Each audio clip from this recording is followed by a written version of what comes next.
Poser une question juste pour suivre à ça. Tu disais des fois il faut s'adapter, mais des fois il faut un peu persister aussi. La structure est la bonne, elle a bien été choisie, les gens sont réticents, mais ça va finir par marcher. Et puis non, finalement ça va pas marcher. Comment tu détermines s'il faut persister 5 minutes de plus ou s'il est temps de pivoter? Les gens sont résistants, c'est pas du tout.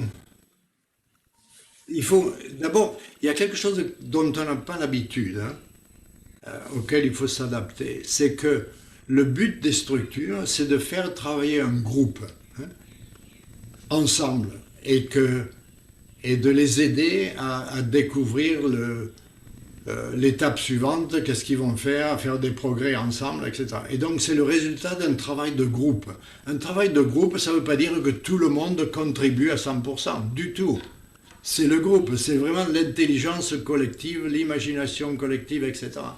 Et donc, il n'y a pas, on ne cherche pas la perfection dans ce qui se passe avec chaque individu dans chaque groupe. On fait une étape d'une demi-heure, trois quarts d'heure, d'une heure, etc. Et puis on avance. Et on passe à l'étape suivante, etc., etc. Et c'est pas un exercice de précision. Et selon les ans.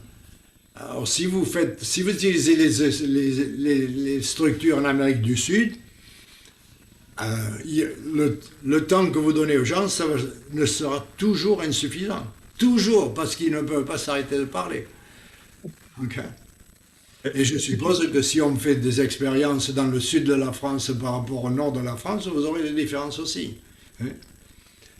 Est-ce que tu peux revenir, Henri, justement sur l'importance de ces temps courts et est-ce qu'il faut donner plus de temps ou est-ce qu'il faut rester sur les temps courts, sur les structures très cadencées? En virtuel, il faut plus de temps. Il faut prévoir plus de temps parce qu'il faut faciliter, il faut organiser. C'est pas, la mécanique n'est pas la même et puis on n'a pas le même contact avec les participants.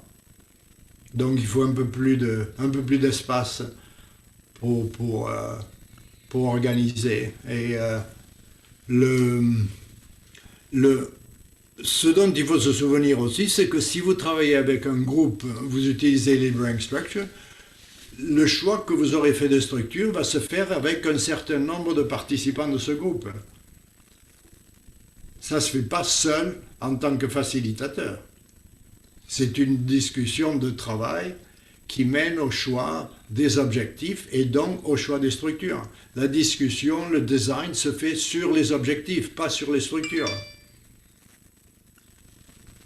C'est un petit peu comme de dire, bon là il faut un clou, donc s'il faut un clou, il faut un marteau.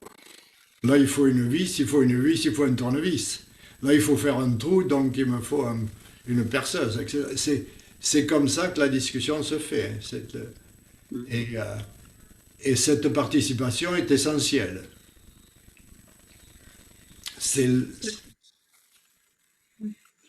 Je vois bien